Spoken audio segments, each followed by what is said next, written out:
I was in labor. My body was on fire, contractions hitting like waves that wouldn't stop. But that wasn't what scared me most. The nurse paused at the foot of my bed, staring at my chart like something didn't make sense. Then she looked up, and her voice was careful. Too careful. "Why would your husband Mark do not resuscitate?" My whole world slowed down. I blinked hard and said, "What? I never signed that." She didn't ask another question. She turned and ran out the door, calling for the doctor. I tried to sit up, to follow, to scream. Nothing happened. I couldn't move. My legs were like stone, my arms heavy, my chest too tight to shout. Then I heard him. Right outside my door, my husband, calm, laughing quietly. And then he said something into his phone that made my blood run cold. It was supposed to be the happiest day of my life. I was about to meet my daughter, my first child, after 9 long months of swollen ankles, midnight cravings, and quiet dreams about what kind of mother I wanted to be. I had imagined this day over and over, but nothing prepared me for how it actually felt, the mixture of pain, fear, and excitement that came in waves, each contraction shaking me to my core. The room smelled like antiseptic and the faint scent of lavender from the essential oil roller my mom had packed in her purse. The lights were dim, the beeping of monitors steady, and the air was thick with tension I couldn't name yet. I was in a private delivery room at Eastwood Memorial Hospital, tucked in a quiet corner of the maternity ward. It was raining outside. Soft at first, then heavy, then pounding. The kind of rain that makes the world feel shut off. I was gripping the bed rail so hard my knuckles had turned white. My mom, Rita, stood to my left, her hand wrapped tightly around mine. Her voice was low, calm, like the nurse she once was before retirement. "You're doing amazing, Kaya," she said. "Just breathe. You're almost there." Her presence grounded me. My mom had been my rock since childhood. She raised me on her own after my dad left, worked double shifts at the hospital, and never once let me feel like I had less. She had been suspicious of Nathan since day one. She never said it outright, but I could feel it in the questions she asked, the glances she gave him when he wasn't looking. I'd always told myself it was just a mother's protectiveness, but now I wonder if she saw something I didn't. Nathan was there too. Sitting on the bench near the window, phone in hand, legs crossed like he was waiting for a train. He had barely looked at me in the last hour. I thought maybe he was nervous. Some men don't know how to handle childbirth. I told myself not to be too hard on him. "Nathan," I said between contractions, breathless, "can you get me some ice chips?" He looked up from his phone, nodded, and walked to the little table by the wall. He brought the cup over and placed it beside me without a word, no kiss to my forehead. No, "You're doing great, babe." Just a cold silence. It felt like there was a wall between us. I didn't understand it then. We'd been married for 6 years. We met at a 4th of July barbecue hosted by mutual friends. He was funny, confident, charismatic. Everyone loved Nathan. I fell fast and hard. He proposed 8 months later. At the time, it felt like fate. Looking back, it feels like something else entirely. Our first few years were happy, or so I thought. He had a good job in insurance claims and said he wanted a family. When I got pregnant, he smiled and told me we'd figure it out. But slowly, something in him started to change. He worked later. He came home quieter. He stopped touching me. I thought maybe the stress of becoming a father was getting to him. I kept making excuses. Now I know better.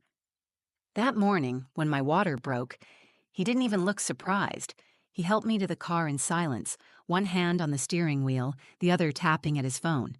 At the hospital, he told the front desk he'd fill out the intake paperwork. He said I should focus on breathing. I didn't question it. "Let me take care of it," he said. "You just focus on the baby." I didn't see what he filled out. I didn't think I needed to. As the contractions worsened, I kept glancing at him, hoping for some reassurance. He stayed glued to his phone. Once he stepped outside to take a call. When he came back, he was smiling in a way that didn't reach his eyes. "I'm fine," he said when I asked who it was. "Just work stuff." I nodded, even though something in me whispered that it wasn't. I pushed that voice down. I needed to stay calm. I needed to deliver my baby. The nurse, Jenna, had been the only one in the room with a steady presence besides my mother. Mid-40s, kind eyes, a firm tone that made you trust her instantly. She had tucked my hair behind my ears, told me what was happening with every change, and made me feel like I wasn't completely alone. She smiled every time she came in the room, until that moment when she looked at my chart. She had come back after a short break and was checking my vitals when her eyes caught something at the foot of the bed. She blinked, leaned closer, and stared for a few seconds longer than she should have. Her face changed, her lips tightened, and her shoulders squared. Then she asked me that question that cracked everything open. Why would your husband Mark do not resuscitate? I felt like I'd been punched in the chest. That question didn't make sense. It didn't belong here. This was childbirth. This was supposed to be about new life, not death. I looked at her and shook my head. What? I never signed anything like that. I never told him that. That was the moment everything shifted. The rain outside got louder. Nurse Jenna's face went pale, and she turned toward the door, already calling for the doctor. My mother moved closer, her eyes wide, confused but alert, and Nathan didn't say a word. He stood in the corner with that same expression, calm, empty. I didn't know it yet, but I had just stepped into a nightmare. My pulse was racing. I didn't need the monitors to tell me that. My heart was pounding so hard it drowned out the sound of the machines, the rain outside, even my mother's voice calling my name. "Kaya," she said, grabbing my arm.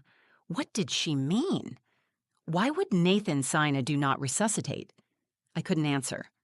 My mouth opened, but no words came out. I was staring at the door Nurse Jenna had just run through. She hadn't looked back. She moved like something was seriously wrong. My legs wouldn't respond.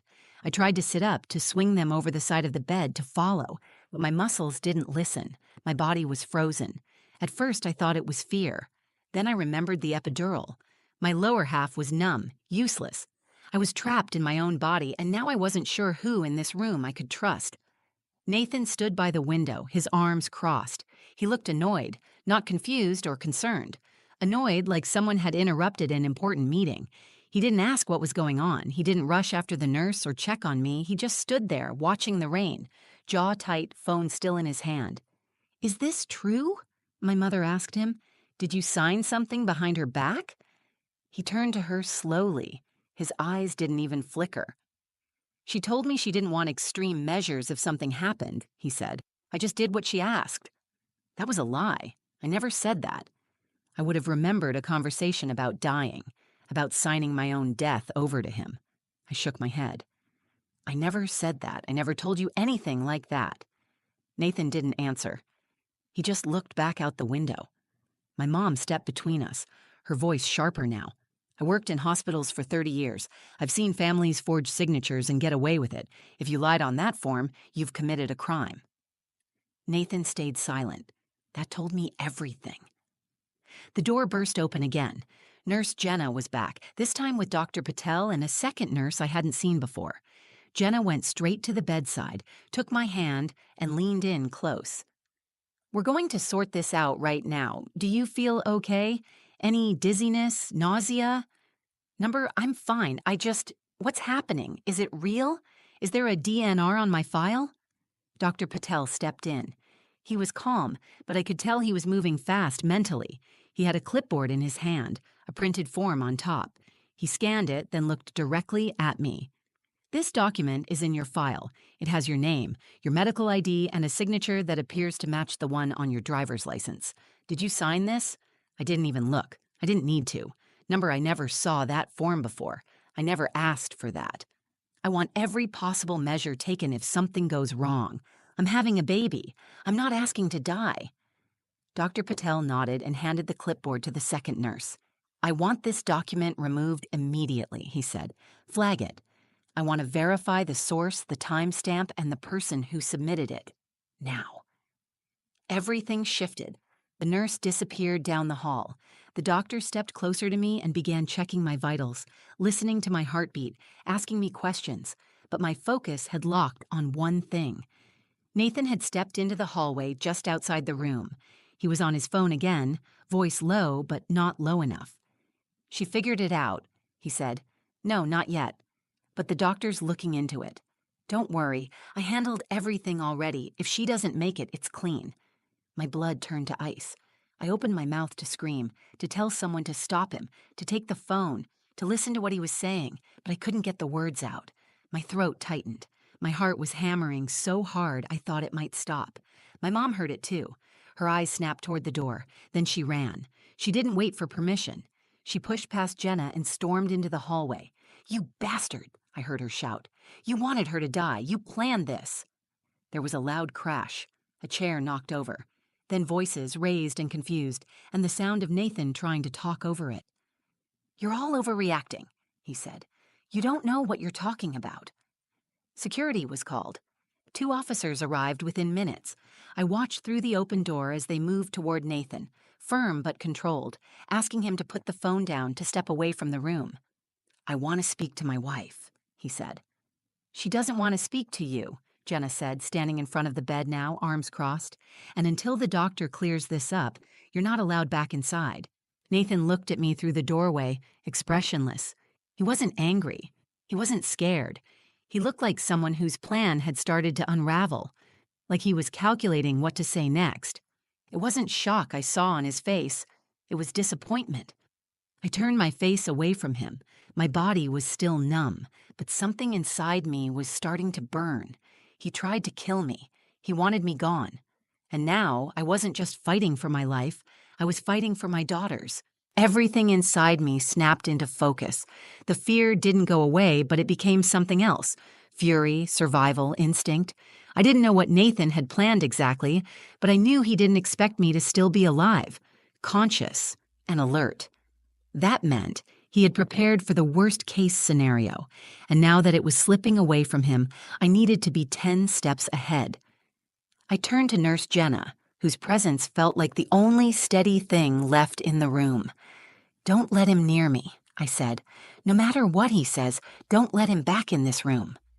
She nodded immediately, no hesitation. "I won't. You're safe now." Dr. Patel re-entered with a focused expression and a tablet in his hand. He leaned in close and lowered his voice. "I've flagged the document and sent it to legal. The hospital's internal review team is already looking into it.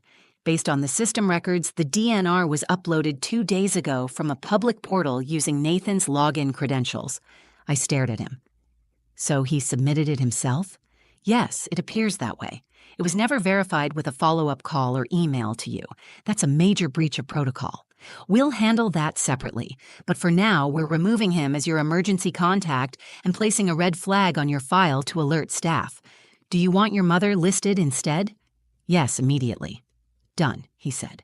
"We're going to keep a nurse posted outside your door and alert security to restrict access. He's not getting back in here unless you say so." I exhaled slowly. It wasn't relief, not yet, but it was the first step toward taking back control. Rita returned to the room, shaken but composed. She held my hand like she had when I was 5 and afraid of thunderstorms. "I heard what he said, Kaya. I heard it all. That man is dangerous. He didn't just panic or make a mistake. He planned this." "I know," I said. "I don't understand why yet. But I know he wanted me gone." The baby monitor beeped. The nurse checked the screen and gave me a thumbs up. "Heartbeat's strong. Your baby's doing just fine." That gave me the strength to keep going. For the first time since the contractions began, I felt a surge of clarity. I wasn't just fighting for myself anymore. I was fighting for her. I turned to my mother. "I need you to do something." "Anything," she said. "Go through his stuff, his bag, his pockets, his car if you can. I want to know what he brought to this hospital. I want to know if he planned to leave with my daughter without me." Her face tightened, but she nodded. "I'll get security to help. They'll take it seriously now." She left again, moving with the sharpness of someone who had spent her life in high-stress environments. I trusted her with this more than anyone. I turned to Jenna. "Can you stay with me? Until she comes back?" "I'm not going anywhere," she said, "and neither is he." Minutes passed slowly. The contractions kept coming, but I felt stronger now, mentally if not physically. My body was working to bring my daughter into the world, and my mind was working to keep us both alive. The door opened again. A security guard stepped inside. "We found a duffel bag in the visitor lounge with his name on it," he said. "It wasn't checked in properly. No ID tags. Your mother's going through it now, but we thought you should see this." He held up a folder. Inside were copies of hospital forms, multiple versions of the DNR, my medical history, insurance paperwork, and a birth plan I'd never written. It listed me as opting for no pain management, no blood transfusions, and refusing a C-section under any condition. It made me sound reckless, like someone determined to give birth without help even if it killed me. "Where did he get these?" I asked. "We think he printed them from an online form generator, then scanned and uploaded them through the hospital portal. Most of them are invalid. The signatures don't match the ones on your legal file. But he clearly had a plan." Another nurse brought in Nathan's personal tablet, which he had left unattended in the hallway. The tech team had unlocked it. On it were messages with someone saved only as G. The texts included phrases like, "Once she's gone, it's clean, and the policy is high enough." "What policy?" I asked. The nurse didn't speak, but the look on her face said everything. I knew what they meant. Nathan had taken out a life insurance policy on me. "I need to finish this delivery," I said. "And then I want a lawyer and the police." "You will get both," Dr. Patel said. "But for now, let's keep you safe and focused. You're doing incredibly well. We'll make sure you leave this hospital with your daughter in your arms." I nodded, my jaw tight. I had lost trust in someone I loved. I had been betrayed in a way that made my stomach turn. But I wasn't broken, not yet.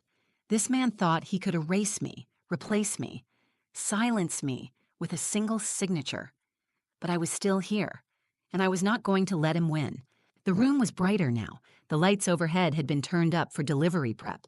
Nurses moved with quiet urgency, laying out trays, checking monitors, adjusting IVs. But all I could see was the doorway.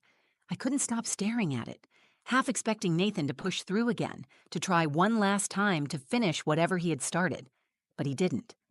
2 security officers stood just outside, arms crossed, watching everything. One of them gave me a reassuring nod. Nurse Jenna stood near the head of my bed, clipboard in hand, while Dr. Patel checked my vitals and the baby's position. "You're dilated to 9 centimeters, he said. "We're almost there. Try to stay calm and keep breathing." I nodded, but my mind was racing. Rita came back into the room. Her face was pale, her hands clenched around a stack of printed emails and documents. She handed them to Dr. Patel, but I caught a glimpse of one, a policy document from Liberty Mutual. My name, Nathan's signature. The beneficiary box filled in, Nathan Monroe. "I had no idea this policy existed," I said. "He took it out 2 months ago," Rita replied. "Named himself as the sole beneficiary, $2 million. The insurance rep thought it was a joint application. He forged everything." My stomach twisted. It wasn't just that he didn't want this child. He wanted me dead. He wanted to walk away clean, with money in his pocket and no ties left to the life we'd built together. Every kind word, every shared moment, every plan for the future. None of it had been real to him. He had been counting on something going wrong in that delivery room. The forged DNR, the falsified birth plan, the refusal of medical intervention. If I had passed out, if I had gone into cardiac arrest, no one would have questioned it. He had built a believable story, a wife who wanted to give birth naturally, who didn't want to be revived. It would have looked like a tragic but natural death. Then he would have walked out of the hospital a grieving husband and walked into a bank as a rich man. But I hadn't died. I had asked the right question at the right time, and Jenna had listened. Dr. Patel looked at me, his face firm but kind. "The police are downstairs. They've spoken with Nathan. He's being detained for fraud, falsifying medical documents, and endangerment. Depending on what we find in his messages, this could become a criminal conspiracy charge. You'll need to give a statement once you're stable, but for now, let us help you finish this safely." I looked at him, then at Jenna, and finally at my mom. "I'm ready," I said. The next hour was the hardest of my life. The contractions became sharper, more constant. My body felt like it was splitting open, but I refused to scream. I focused on my daughter. I pictured her face. I imagined her tiny fingers wrapping around mine.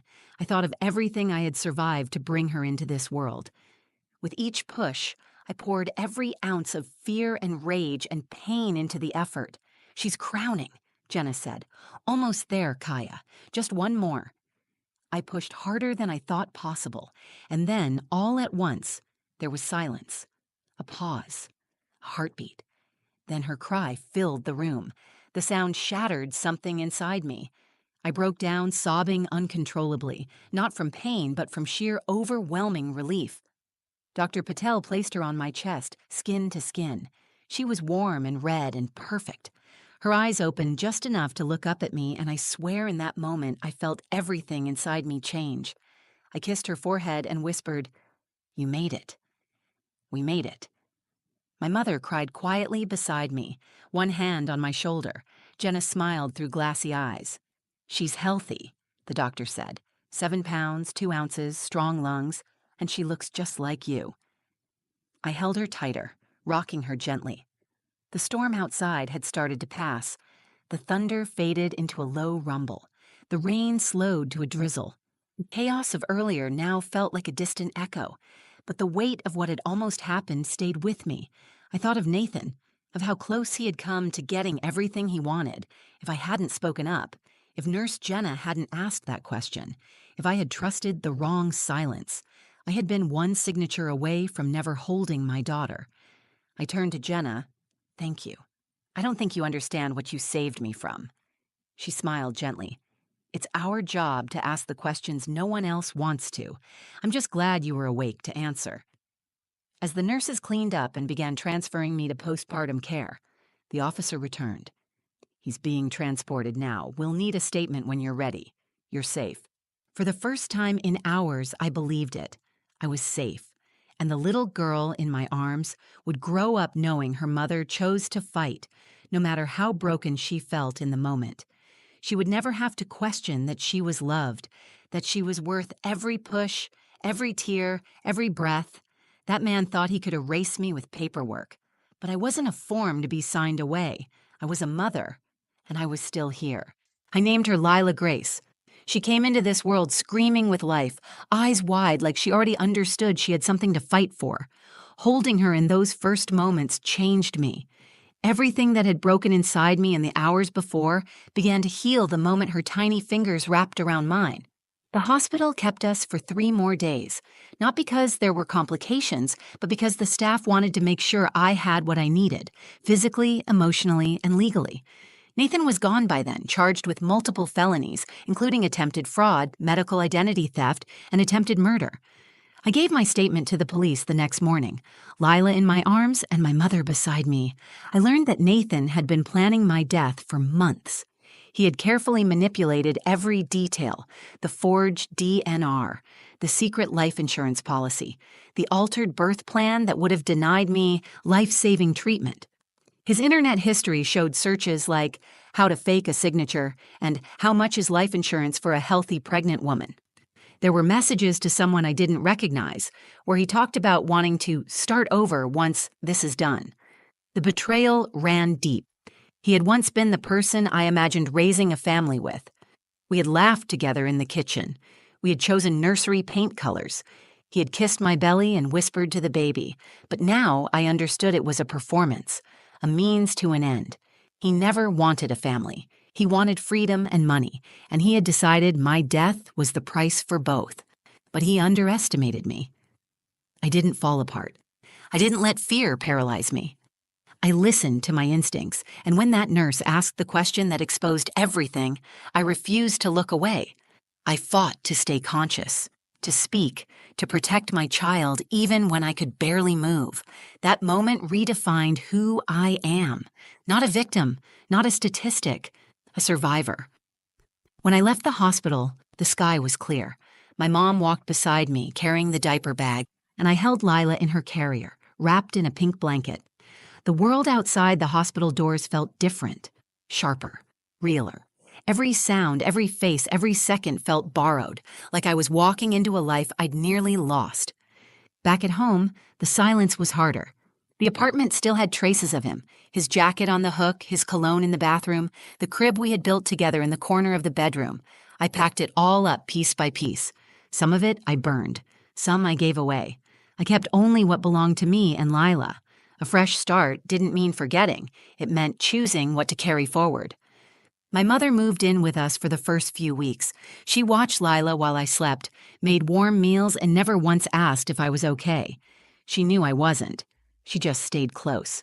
Her presence reminded me that love could still be trusted. I started therapy soon after. I needed a place to speak the things I couldn't say out loud at night when I woke up sweating from dreams where the paperwork had worked and no one had asked questions, and my daughter had grown up without me. Talking helped. Writing helped. Holding Lila helped the most. People ask me now what I learned. I always say the same thing. Listen to the voice inside you that says something is wrong. Do not explain it away. Do not soften your instincts to protect someone else's feelings. If someone makes you feel small, unseen, or unsafe, believe yourself. Love is not supposed to confuse you. It is not supposed to hide things from you. It is not supposed to make you question whether you will survive it. The second lesson is simpler, but just as powerful.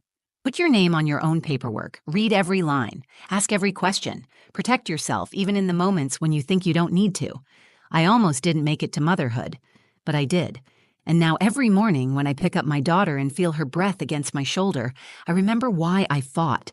I remember that some battles are won not in grand moments, but in a single word, a single question, a decision to speak when silence would be easier. Nathan thought he could erase me with ink and lies. He thought I would never see the trap he had built around me, but I did. And now I live every day with proof of my survival in my arms. She is strong. She is safe. And so am I. I was meant to die that day. Instead, I brought life into the world. If this story moved you, if it made you think twice about trust, instinct, or the quiet strength we carry even in our darkest moments, then I ask you, share it. Share it with someone who might need to hear that survival is possible, that your voice matters, that sometimes asking one question can save a life. Leave a comment below. Tell me what you felt, what you thought, or if you've ever faced a moment where trusting your gut made all the difference. And if you want more true stories like this, raw, real, and unforgettable, make sure you like this video, subscribe to the channel, and turn on notifications so you don't miss what's coming next. Thank you for being here. Thank you for listening. And remember, you are never as alone as